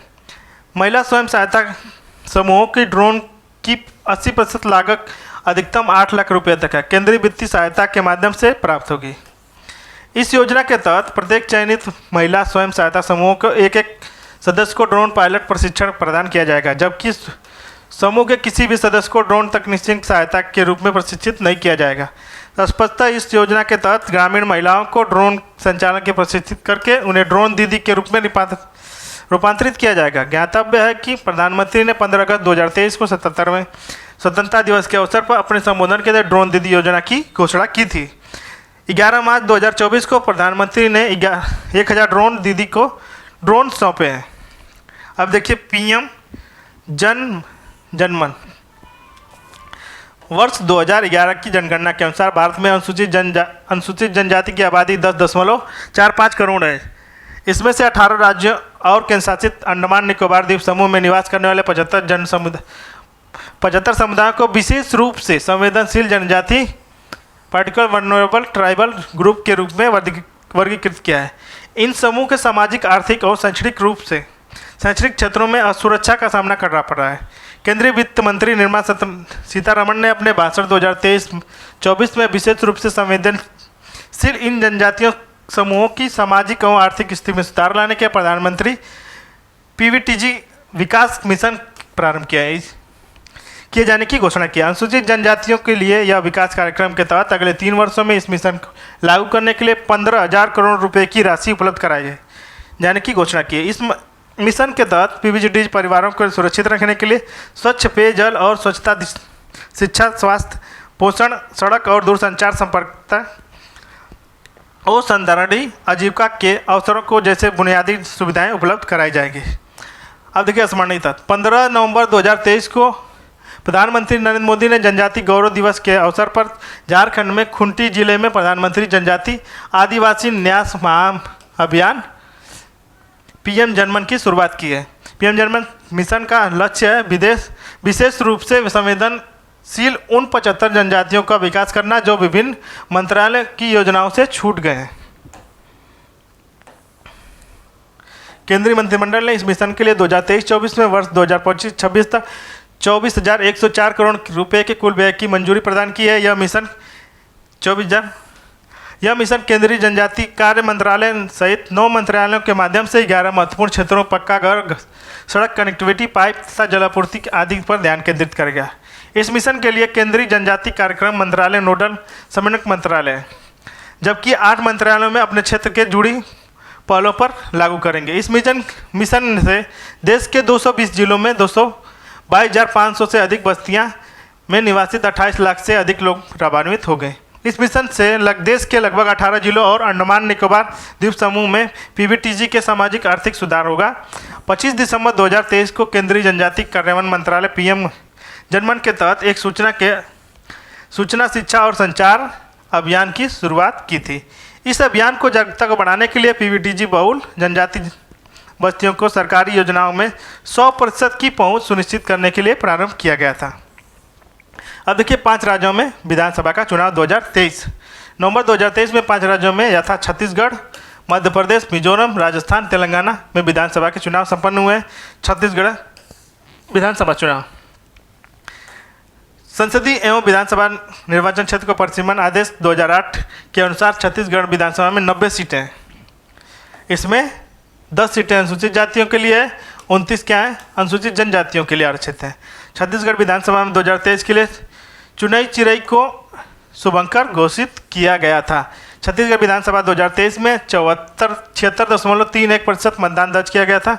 छठी छत्तीसगढ़ विधानसभा के गठन के लिए चुनाव के परिणाम में 3 दिसंबर 2023 को घोषित कर दिए गए थे। परिणाम के अनुसार सत्तारूढ़ भारतीय राष्ट्रीय इंडियन नेशनल कांग्रेस को पराजित कर भारतीय बीजेपी ने राज्य में बहुमत हासिल किया है। वर्ष 2023 के चुनाव में छत्तीसगढ़ विधानसभा में 19 महिलाएं निर्वाचित की गई थी। 19 महिलाएं निर्वाचित की गई थी। महिला विधायकों की यह संख्या छत्तीसगढ़ विधानसभा में गठन के बाद सर्वाधिक है। दिसंबर 2023 को रायपुर स्थित साइंस कॉलेज के मैदान में आयोजित समारोह में विष्णुदेव साय ने छत्तीसगढ़ के नए मुख्यमंत्री के रूप में शपथ ली। ये व्यक्ति के रूप में छत्तीसगढ़ के चौथे मुख्यमंत्री हैं। विष्णुदेव साय छत्तीसगढ़ के पहले आदिवासी मुख्यमंत्री भी हैं। अरुण साव और विवेक शर्मा को उप मुख्यमंत्री के रूप में चुना गया है। मध्य प्रदेश विधानसभा चुनाव संसदीय विधानसभा के निर्वाचन के परिसीमन आदेश 2008 के अनुसार मध्य प्रदेश विधानसभा में 230 सीटें हैं। इसमें 35 सीटें अनुसूचित जातियों के लिए और 47 सीटें अनुसूचित जनजातियों के लिए हैं। भारतीय निर्वाचन आयोग द्वारा जारी अधिसूचना के तहत राज्य की नई विधानसभा गठन के लिए एक चरण के चुनाव करवाने की घोषणा की गई। राज्य के मतदान में 17 सितंबर 2023 को संपन्न हुआ। मध्य प्रदेश विधानसभा चुनाव 2023 में 77.15% मतदान दर्ज किया गया। 16वीं मध्य प्रदेश विधानसभा के गठन के लिए चुनाव के लिए परिणाम 3 दिसंबर 2023 को घोषित किए गए। परिणाम के अनुसार राज्य में सत्तारूढ़ भारतीय बीजेपी ने 70% से अधिक सीटें जीतकर बहुमत प्राप्त किया। 13 दिसंबर 2023 को भोपाल में मोहन यादव ने मध्य प्रदेश में नए मुख्यमंत्री के रूप में शपथ लिए, जबकि जगदीश देवड़ा और राजेश शुक्ला को उप मुख्यमंत्री बने। मिजोरम विधानसभा चुनाव। संसदीय एवं विधानसभा निर्वाचन क्षेत्र परिसीमन आदेश 2008 के अनुसार मिजोरम 2000 विधानसभा में 40 सीटें हैं। इसमें 39 सीटें अनुसूचित जनजातियों के लिए हैं, आरक्षित हैं। भारतीय निर्वाचन आयोग द्वारा अधिसूचना के तहत राज्य की नई विधानसभा गठन के लिए एक चरण चुनाव कराने की घोषणा की गई है। राज्य में मतदान के लिए 7 नवंबर 2023 को संपन्न हुआ था। मिजोरम विधानसभा 2023 के 80.66% का मतदान दर्ज किया गया। नवी मिजोरम विधानसभा के गठन के लिए चुनाव के परिणाम 4 दिसंबर 2023 को घोषित किए गए। परिणाम के 27 सीटें जीतकर जोरम पीपुल्स मूवमेंट पार्टी ने बहुमत हासिल किया। नवी मिजोरम विधानसभा के गठन के लिए चुनाव में तीन महिलाएं निर्वाचित हुई थी। वर्ष 1972 में मिजोरम सभा के गठन के बाद यह पहला अवसर है कि एक से अधिक महिला का चुनाव विधानसभा विधायक के रूप में हुआ है। जेडपीएम पार्टी के नेता लाहुल दुओमा ने मिजोरम के मुख्यमंत्री के रूप में शपथ ली है। पिछले 40 वर्षों में यह प्रथम अवसर था जब MNF भारतीय राष्ट्रीय कांग्रेस के अतिरिक्त किसी अन्य पार्टी ने मिजोरम में मुख्यमंत्री के रूप में शपथ ली है। अब देखिए, लाल रिनपुई मिजोरम की पहली महिला कैबिनेट मंत्री और राज्य के इतिहास में मंत्री का शपथ ग्रहण करने वाली तीसरी महिला बनी है। लाल रिनपुई। राजस्थान विधानसभा चुनाव। संसदीय एवं विधान निर्वाचन क्षेत्र को परिसीमन आदेश 2008 के अनुसार राजस्थान विधानसभा में 200 सीटें हैं। इसमें 34 सीटें अनुसूचित जातियों के लिए, 25 सीटें अनुसूचित जनजातियों के लिए हैं। भारत निर्वाचन आयोग द्वारा आज अधिसूचना के तहत राज्य की नई विधानसभा गठन के लिए एक चरण के चुनाव करवाने की घोषणा की गई थी। राज्य में मतदान 25 नवंबर 2023 को हुआ था।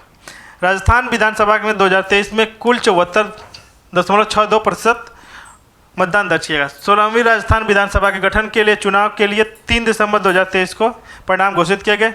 घोषित परिणामों के अनुसार राजस्थान सत्तारूढ़ इंडियन नेशनल कांग्रेस को पराजित कर भारतीय जनता पार्टी ने बहुमत प्राप्त किया है।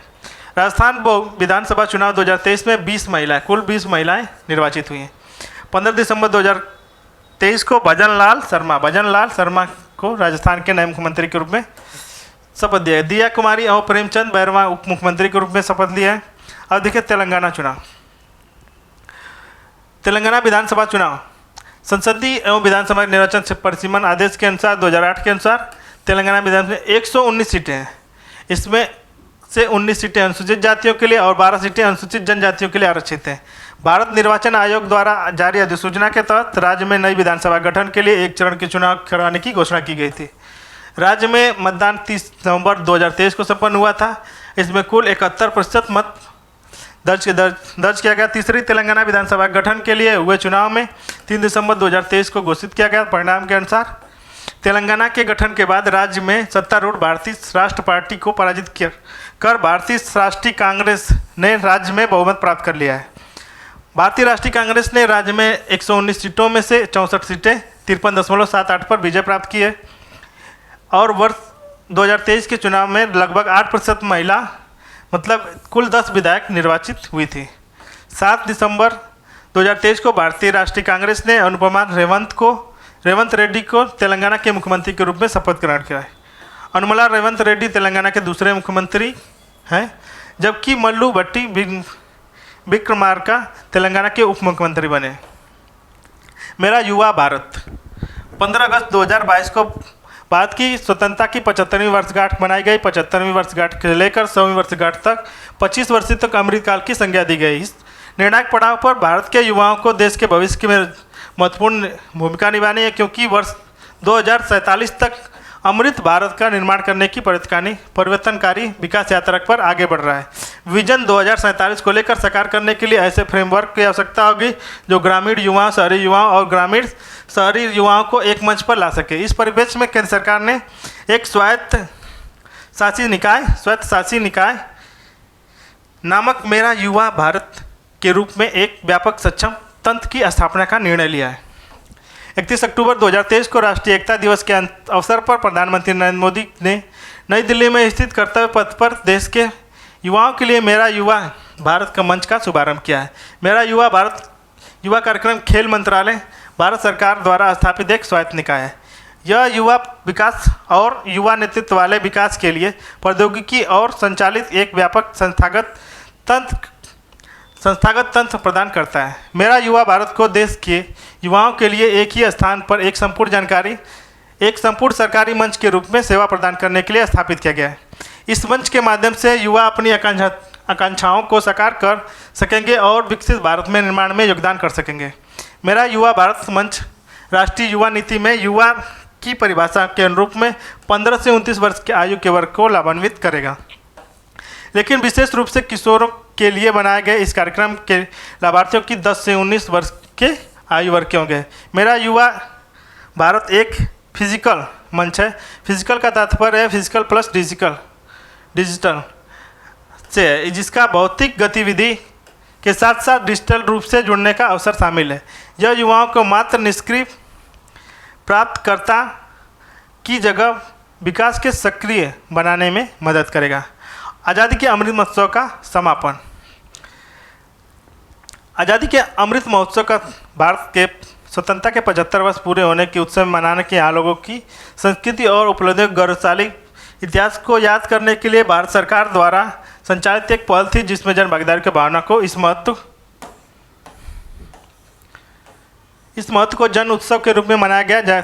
आज़ादी का अमृत महोत्सव के दौरान प्रतिवर्ष 15 नवंबर जनजाति गौरव दिवस के रूप में मनाने की घोषणा की गई है। इस अवधि के दौरान 26 दिसंबर को साहिबजादा जोरावर सिंह और साहिबजादा फतेह सिंह की शहादत की याद में वीर बाल दिवस के रूप में मनाने की घोषणा की गई। आज़ादी के अमृत महोत्सव के दौरान प्रतिवर्ष 14 अगस्त को विभाजन दिवस का स्मृति दिवस के रूप में मनाने की घोषणा की गई। स्मृति 31 अक्टूबर 2023 को प्रधानमंत्री नरेंद्र मोदी ने राष्ट्रीय एकता दिवस के अवसर पर नई दिल्ली में स्थित कर्तव्य पथ में मेरा माटी मेरा देश अभियान की अमृतकाल कलश यात्रा का समापन में भाग लिया। इस योजना के साथ ही अमृतकाल के अमृत महोत्सव का समापन हो गया। उल्लेखनीय है कि आज़ादी के अमृत महोत्सव का आधिकारिक रूप से 12 मार्च 2021 को हुई थी। आज़ादी का अमृत महोत्सव का समापन के आधार पर प्रधानमंत्री शीर्ष स्थान पर 3 राज्यों और केंद्रशासित प्रदेशों के साथ साथ मंत्रालयों और विभाग के अमृत महोत्सव का पुरस्कार दिया। आज़ादी के अमृत महोत्सव के दौरान उत्कृष्ट प्रदर्शन करने वाले शीर्ष 3 रैंक वाले राज्य कौन से हैं? जम्मू कश्मीर है, गुजरात है, हरियाणा और राजस्थान। आज़ादी का अमृत महोत्सव के दौरान उत्कृष्ट प्रदर्शन करने वाले शीर्ष 3 रैंक मंत्रालय कौन से हैं? केंद्रीय विदेश मंत्री, केंद्रीय रक्षा मंत्रालय, केंद्रीय रेल मंत्रालय और एवं शिक्षा मंत्रालय। 31 अक्टूबर 2023 को प्रधानमंत्री नरेंद्र मोदी ने नई दिल्ली में स्थित कर्तव्य पथ पर अमृत महोत्सव स्मारक का शिलान्यास किया। आज़ादी के अमृत महोत्सव के स्मरण में एक स्मारक का शिलान्यास किया। मेरा माटी मेरा देश, मेरी माटी मेरा देश एक देशव्यापी लोकाभिमुख अभियान है, जिसके स्वतंत्रता के 75 वर्ष पूर्ण होने के उपलक्ष्य में आयोजित किया गया था। यह आज़ादी के अमृत महोत्सव का समापन का कार्यक्रम था।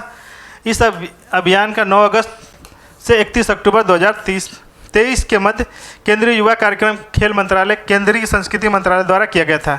यह अभियान उन वीर और वीरांगनाओं को श्रद्धांजलि स्वरूप आयोजित किया गया था जिसने देश के लिए सर्वोच्च बलिदान दिया है। इस अभियान में टैगलाइन मिट्टी को नमन और वीरों को वंदन थी। नमो भारत ट्रेन भारत की पहली रैपिड रेल सेवा। नई विश्व स्तरीय परिवहन अवसंरचना के निर्माण में माध्यम से देश की क्षेत्र में कनेक्टिविटी को रूपांतरित करने के लिए प्रधानमंत्री के विजन अनुरूप क्षेत्र में रैपिड ट्रांजिट प्रणाली का विकास किया गया है।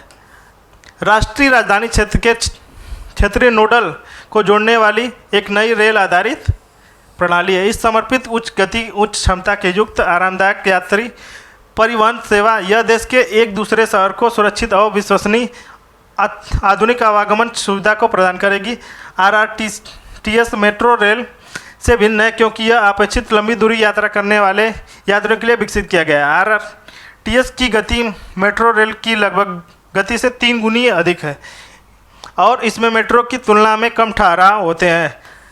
RRTS पारंपरिक रेलवे से अलग है क्योंकि यह समर्पित पथ पर उच्च गति के साथ विश्वसनीय उच्च आवृत्ति वाली एक बिंदु से दूसरे बिंदु तक क्षेत्रीय यात्रा को सुगम बनाती है। राष्ट्रीय राजधानी क्षेत्र के विभिन्न महत्वपूर्ण नगरों को आपस में जोड़ने के लिए 8 RRTS गलियारों का विकास की सिफारिश की गई है। ये 8 RRTS गलियारे निम्नवत है: दिल्ली गाजियाबाद मेरठ, दिल्ली गुरुग्राम, SNB अलवर, दिल्ली पानीपत रेलवे फरीदाबाद, बल्लभगढ़ पलवल, फिर गाजियाबाद खुर्जा, दिल्ली बहादुरगंज रोहतक, गाजियाबाद हापुड़ और दिल्ली सादरा बड़ौत। स्मरणीय तथ्य इसमें देखिए, 20 अक्टूबर 2023 को प्रधानमंत्री नरेंद्र मोदी ने उत्तर प्रदेश के गाजियाबाद और में स्थित साहिबाबाद रैपिड एक्स स्टेशन पर रेलवे दिल्ली गाजियाबाद मेरठ RRTS गलियारे के प्राथमिकता वाले खंड को उद्घाटन किया है। इसके साथ ही उन्होंने भारत में पहली रैपिड रेल सेवा नमो भारत ट्रेन को राष्ट्र को समर्पित किया है। साहिबाबाद से दुआई डिपो को जोड़ने वाली नमो भारत रैपिड एक्स ट्रेन को हरी झंडी दिखाकर रवाना किया गया। इसी के स्थान पर क्षेत्रीय त्वरित परिवहन प्रणाली का शुभारंभ किया गया था। उल्लेखनीय है कि दिल्ली गाजियाबाद मेरठ RRTS गलियारे की लंबाई 82.15 किलोमीटर है। भारत की पहली रैपिड रेल ट्रांजिट प्रणाली की डिजाइन गति 180 किलोमीटर प्रति घंटा है। इस गति के साथ दिल्ली एवं मेरठ की दूरी 1 घंटे से भी कम समय में तय की जा सकेगी। RRTS की संचालन गति 160 किलोमीटर है, जबकि औसत गति 100 किलोमीटर प्रति घंटा होगी। गांगेय डॉल्फिन को उत्तर प्रदेश का जलीय जीव घोषित। गांगेय डॉल्फिन का वैज्ञानिक नाम है प्लेटनिस्टा गैंगटा। उल्लेखनीय है कि गांगेय डॉल्फिन विश्व के मीठे पानी में पाए जाने वाली 4 डॉल्फिनों की प्रजातियों में से एक है।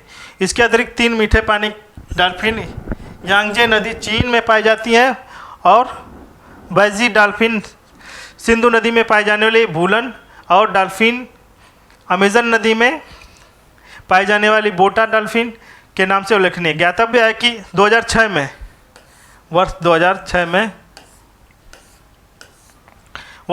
में चीन की नदी डॉल्फिन को विलुप्त घोषित कर दिया। उल्लेखनीय है कि डॉल्फिनों के समुद्री जल में ही पाई जाती है, लेकिन उपयुक्त वर्णित 4 प्रजातियां ऐसी हैं केवल नदियों में एवं झीलों में पाई जाती हैं।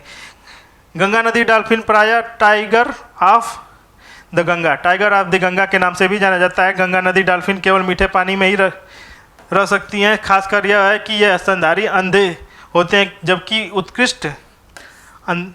उत्कृष्ट इकोलेशन ध्वनि उत्सर्जित करता है, जो परावर्तित ध्वनि को सुनकर वस्तुओं के शिकार का पता लगाने क्षमताओं के कारण उत्कृष्ट शिकारी भी होते हैं। स्पष्टतः ये जीव अल्ट्रासोनिक ध्वनि तरंगों को उत्सर्जित करने के माध्यम से शिकार करते हैं।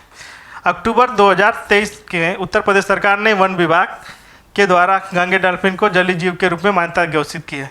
उल्लेखनीय है कि इसके पूर्व केंद्र सरकार ने 2010 में गंगा डॉल्फिन को राष्ट्रीय जलीय जीव के रूप में अधिसूचित किया था। वर्ष 2008 में गंगा नदी डॉल्फिन को असम सरकार द्वारा राज्य का जलीय पशु घोषित किया है, जबकि वर्ष 2019 में पंजाब सरकार द्वारा सिंधु नदी डॉल्फिन को राज्य का जलीय पशु घोषित किया गया था।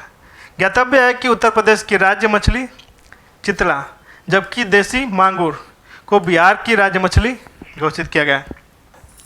IUCN की लाल सूची में गंगा नदी डॉल्फिन को संकटग्रस्त श्रेणी में वर्गीकृत किया गया।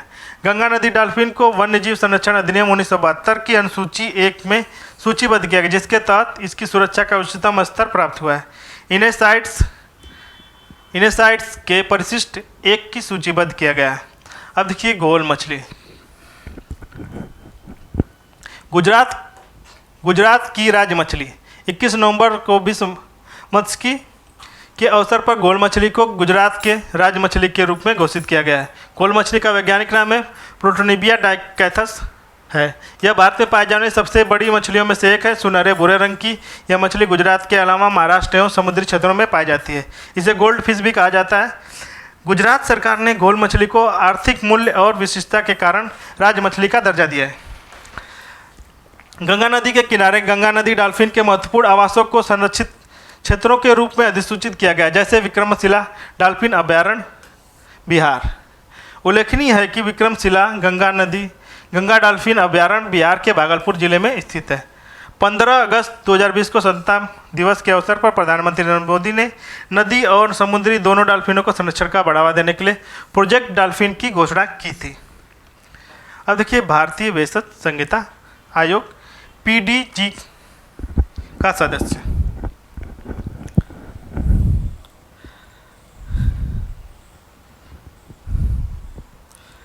भारतीय भेषज संहिता को केंद्रीय स्वास्थ्य एवं परिवार कल्याण मंत्रालय की ओर से भारतीय भेषज संहिता आयोग द्वारा प्रकाशित किया जाता है। भारतीय भेषज संहिता को भारत में निर्मित या विपणन की जाने वाली दवाओं के मानकों के आधिकारिक पुस्तक के रूप में मान्यता प्राप्त करता है। भारतीय भेषज संहिता आयोग केंद्रीय स्वास्थ्य परिवार कल्याण मंत्रालय का एक स्वायत्त संस्थान है। देश भर में दवाओं के मानकों को निर्धारित करने के लिए इस आयोग का गठन किया गया है। 3 से 4 अक्टूबर को फार्माकोपियल वार्ता समूह की वार्षिक बैठक का आयोजन हैदराबाद में संपन्न हुआ। यह अमेरिका, यूरोप, जापान के बाहर आयोजित पीडीजी की प्रथम बैठक है। साथ ही यह 2019 के बाद प्रतिभागियों द्वारा व्यक्तिगत उपस्थिति में प्रथम बैठक थी। इस बैठक के दौरान भारतीय भेषज संहिता का आयोग पीडीजी के अस्थायी सदस्य के रूप में शामिल किया गया था। ज्ञातव्य है कि पीडीजी के सदस्यों को आईपीसी की अतिरिक्त यूरोपीय फार्माकोपिया, जापानी फार्माकोपिया और अमेरिकी फार्माकोपिया शामिल है, जबकि विश्व स्वास्थ्य संगठन के एक पर्यवेक्षक के रूप में कार्य करता है। पीडीजी के आईपीसी में शामिल होने से अंतर्राष्ट्रीय मंच पर भारतीय भेषज संहिता की दृश्यता में उल्लेखनीय वृद्धि होगी। यह आईपीएस को एक प्रगतिशील भेषज संहिता के आयोग के रूप में स्थापित करेगा, जो वैश्विक मानकों के अनुरूप दवाओं के गुणवत्ता मानकों को डिजाइन करता है। इस मानक का अनुप्रयोग घरेलू एवं वैश्विक बाजारों के लिए विश्व स्तरीय फार्मास्यूटिकल उत्पाद तैयार कर सकेंगे। समक्का सरक्का केंद्रीय जनजातीय विश्वविद्यालय। समक्का सरक्का जठारा कुंभ मेला के बाद भारत के दूसरा सबसे बड़ा मेला है। इस समक्का सरलम्मा जठारा या मेदाराम जठारा के नाम से भी जाना जाता है। यह एशिया का सबसे बड़ा जनजातीय मेला है। इस मेले का आयोजन तेलंगाना के सबसे बड़े जनजातीय समुदाय कोया जनजाति द्वारा किया जाता है। यह द्विवार्षिक मेला है जो तेलंगाना में मुलुगु जिले में तड़वाई मंडल के मेदाराम गांव में आयोजित किया जाता है। यह मेला समक्का सरलम्मा के सम्मान में आयोजित किया जाता है। यह मेला समक्का और सरलम्मा के नेतृत्व में हुए जनजातीय विद्रोह को याद के रूप में मनाया जाता है। ज्ञातव्य है कि माँ बेटी की इस जोड़ी ने 12वीं शताब्दी के काकतीय शासकों के सूखे की स्थिति में के दौरान जनजातीय लोगों पर कर लगाए जाने के विरोध में विद्रोह किया था। समक्का सरक्का जठारा को तेलंगाना सरकार द्वारा राज्य उत्सव घोषित किया गया है। अब देखिए 4 अक्टूबर 2023 को प्रधानमंत्री नरेंद्र मोदी की अध्यक्षता में केंद्रीय मंत्रिमंडल ने केंद्रीय विश्वविद्यालय संशोधन विधेयक 2023 को संसद में प्रस्तुत करने की स्वीकृति प्रदान की है। 7 दिसंबर 2023 को लोकसभा द्वारा, 13 दिसंबर 2023 को राज्यसभा में केंद्रीय विश्वविद्यालय संशोधन विधेयक 2023 में पारित किया गया। 17 दिसंबर 2023 को राष्ट्रपति की स्वीकृति के पश्चात यह केंद्रीय विश्वविद्यालय संशोधन विधेयक 2023 अधिनियमित हो गया है। इस अधिनियम के माध्यम से केंद्रीय विश्वविद्यालयों के अधिनियम 2009 में संशोधन किया गया है। इस संशोधन का उद्देश्य समक्का सरक्का केंद्रीय जनजातीय विश्वविद्यालय की स्थापना करना है। यह विश्वविद्यालय तेलंगाना मुलुगु जिले में स्थापित हो गया है। Travel for life mission life Bharat के नेतृत्व वाला एक वैश्विक जन आंदोलन है, जिसका उद्देश्य पर्यावरण की रक्षा एवं संरक्षण के लिए व्यक्तिगत सामुदायिक कार्रवाई को प्रेरित करना है। उल्लेखनीय है कि लाइफ शब्द का उपयोग पर्यावरण के जीवन शैली लाइफ स्टाइल और इन्वायरमेंट मिशन लाइफ को सर्वप्रथम नरेंद्र मोदी ने 1 नवंबर 2021 को ग्लासगो यूनाइटेड किंगडम में आयोजित यूएनएफसीसीसी के पक्षकारों के सम्मेलन के 26वें COP26 में प्रस्तावित किया था। 20 अक्टूबर 2022 को प्रधानमंत्री नरेंद्र मोदी ने एकता नगर गुजरात में स्टैचू ऑफ यूनिटी से मिशन लाइफ की औपचारिक शुभारंभ की घोषणा की थी। इसके तहत वर्ष 2028 तक भारत में न्यूनतम 80% गाँवों को स्थानीय शहरी निकायों को पर्यावरण अनुकूल बनाने का लक्ष्य निर्धारित किया गया है। भारत लाइफ को अपने राष्ट्रीय स्तर पर निर्धारित योगदानों में शामिल करने वाला पहला देश बन गया। सम्मानित 27 सितंबर 2023 को पर्यटन मंत्रालय भारत सरकार ने विश्व पर्यटन दिवस 2023 के अवसर पर भारत में मंडपम नई दिल्ली ट्रेवल्स फॉर लाइफ कार्यक्रम को वैश्विक रूप में लॉन्च किया। इस कार्यक्रम को केंद्रीय पर्यावरण, वन एवं जलवायु मंत्रालय, संयुक्त राष्ट्र विश्व पर्यटन मंत्रालय UNWTO और संयुक्त राष्ट्र UNEP की भागीदारी के प्रारंभ किया गया था। Travel for life mission life के अंतर्गत पर्यटन के लिए एक क्षेत्रीय कार्यक्रम है। इस योजना का लक्ष्य है सतत विकास के लिए राष्ट्रीय रणनीति के साथ साथ अभिसरण में देश के स्थायी पर्यटन को बढ़ावा देना। ट्रैवल फॉर लाइफ के कार्यक्रम के 2 अलग अलग क्षेत्रों के लिए प्रारंभ किया गया है। स्वच्छता के लिए ट्रैवल फॉर लाइफ, ग्रामीण पर्यटन के लिए ट्रैवल फॉर लाइफ। स्वच्छता के लिए ट्रैवल फॉर लाइफ का एक राष्ट्रव्यापी स्वच्छता अभियान है जिसे 108 स्थलों पर संचालित करने की योजना बनाई गई है। अब देखिए सर्वश्रेष्ठ पर्यटन ग्राम प्रतियोगिता। केंद्रीय पर्यटन मंत्रालय द्वारा संचालित सर्वश्रेष्ठ पर्यटन ग्राम प्रतियोगिता का उद्देश्य ऐसे गांव को सम्मानित करना है जो गांव ग्रामीण पर्यटन स्थल का सबसे अच्छा उदाहरण प्रस्तुत करते हैं। 27 सितंबर 2023 को विश्व पर्यटन दिवस के अवसर पर सर्वश्रेष्ठ पर्यटन ग्राम पुरस्कारों की घोषणा की गई। पर्यटन मंत्रालय में गांव की संस्कृति विरासत को संरक्षण और सतत विकास को बढ़ावा देने के लिए यह पुरस्कार किए गए हैं। इसके तहत 35 गाँवों को पुरस्कृत किया गया। इनमें से 5 गाँव को स्वर्ण, 10 गाँवों को रजत तथा 20 गाँवों को कांस्य पदक से पुरस्कृत किया गया। स्वर्ण श्रेणी में पुरस्कृत गांव ये दावर है, बांदीपोरा कहाँ का है, यह जम्मू कश्मीर का, और सरमोली गांव का है, पिथौरागढ़ उत्तराखंड का है। और रैयक ममीत कहाँ का है, मिजोरम का है। अब देखिए कंथालूर इडुक्की कहाँ का है, केरल का है। और मंडला पन्ना कहाँ का है, मध्य प्रदेश का है। आइए देखते हैं अब अगला, राष्ट्रीय हल्दी बोर्ड का गठन। हल्दी का वानस्पतिक नाम जिंजीवेरेंसी परिवार का एक पुष्पी पादप है। यह एक सदाबहार औषधि गुणों से युक्त पौधा है जो मुख्यतः भारतीय उपमहाद्वीप दक्षिणी पूर्व एशिया में उगाया जाता है। करक्यूमा नाइट्स हल्दी में उपस्थित एक जैव सक्रिय यौगिक होता है। यह जैव सक्रिय यौगिक प्रतिऑक्सीकारक एवं कैंसर रोधी गुणों के लिए उत्तरदायी होते हैं।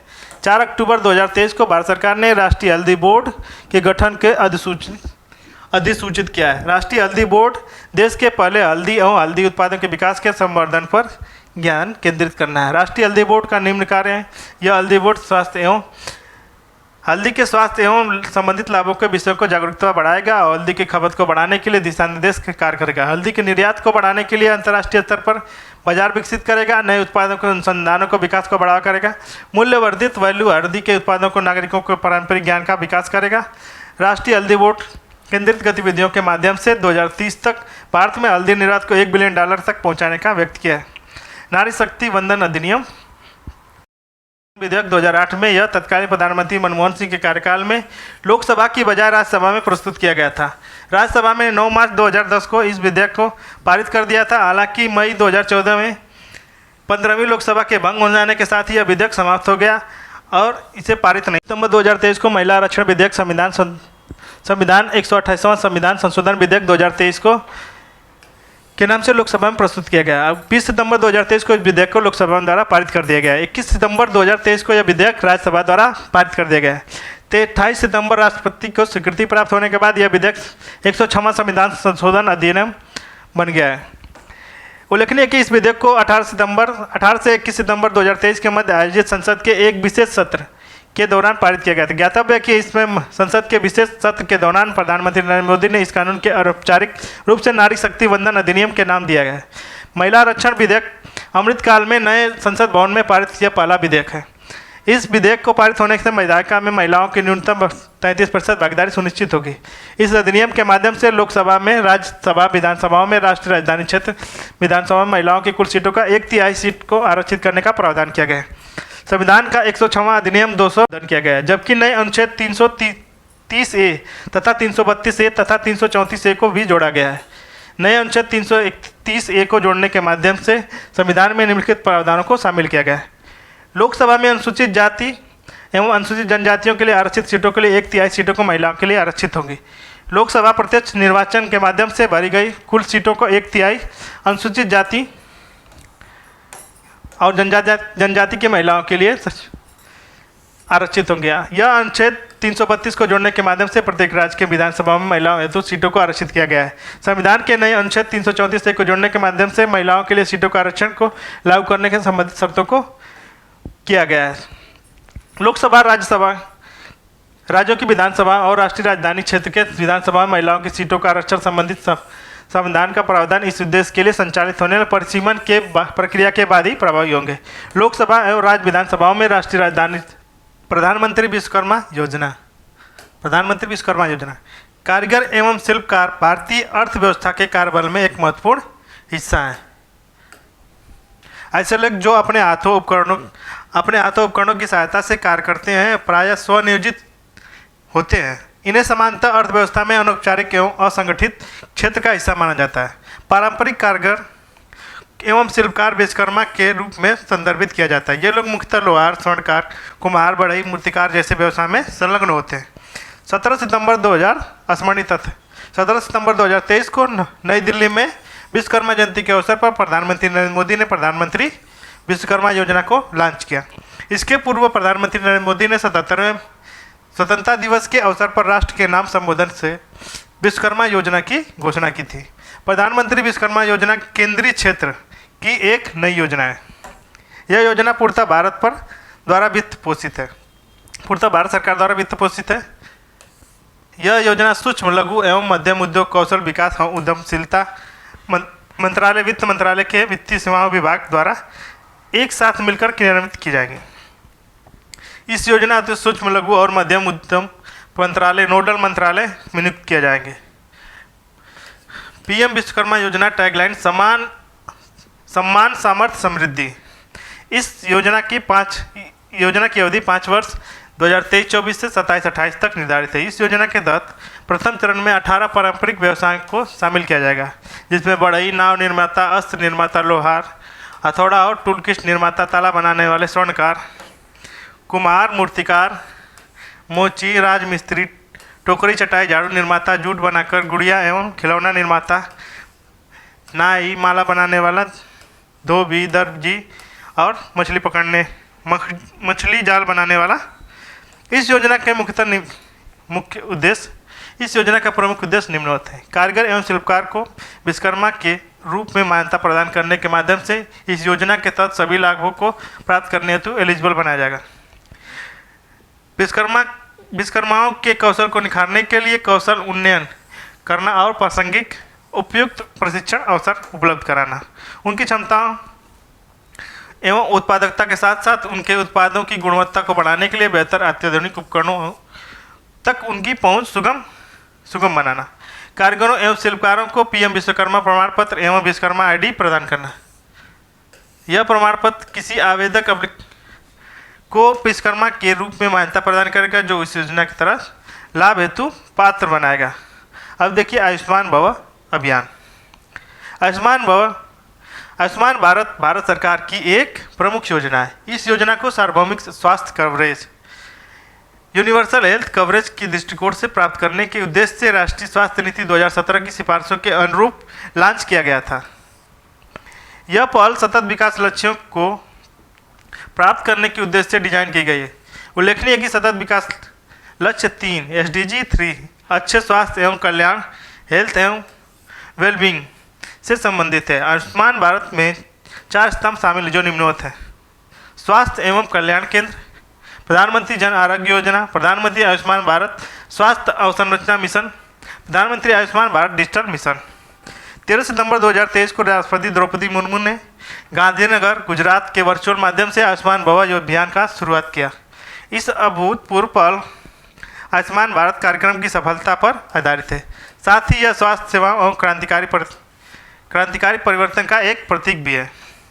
आयुष्मान भव अभियान को केंद्रीय स्वास्थ्य कल्याण मंत्रालय द्वारा प्रारंभ किया गया था। यह एक व्यापक राष्ट्रव्यापी स्वास्थ्य सेवा पहल है। इसका उद्देश्य देश में प्रत्येक गांव से शहर को सेवाओं को अधिकतम कवरेज सुनिश्चित कराना है।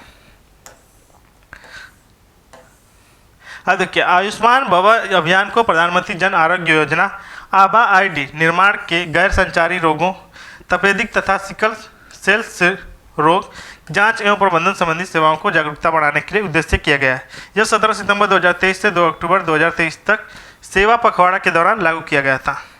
अब देखिए, सांची भारत का पहला सौर शहर। सांची मध्य प्रदेश के रायसेन जिले में एक छोटा सा नगर है।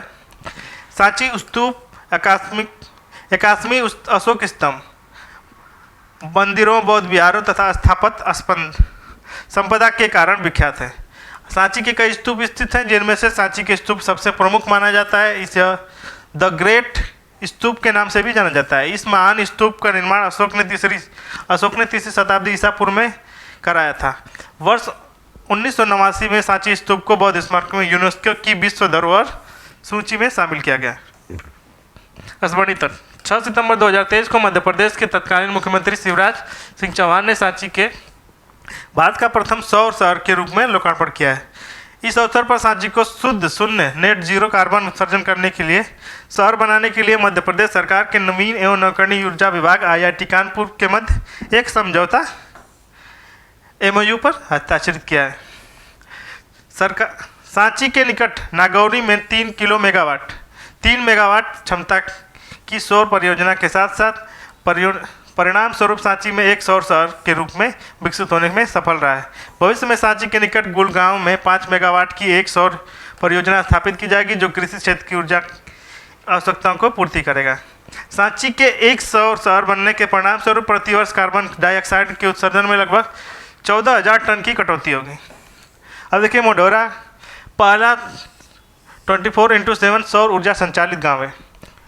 9 अक्टूबर 2022 के मध्य प्रधानमंत्री नरेंद्र मोदी ने गुजरात का दौरा किया। इस दौरान मोढेरा को भारत का 24 घंटे सौर ऊर्जा से संचालित होने वाला सोलर पावर्ड गांव घोषित किया। इस गांव का भू आधारित 6 मेगावाट क्षमता का एक सौर ऊर्जा संयंत्र स्थापित किया गया। उल्लेखनीय है कि मोढेरा का सौरीकरण सूर्यग्राम परियोजना के तहत किया गया है। इस योजना के माध्यम से मोढेरा का प्रथम शुद्ध नवीकरणीय ऊर्जा उत्पादक गाँव बन गया है।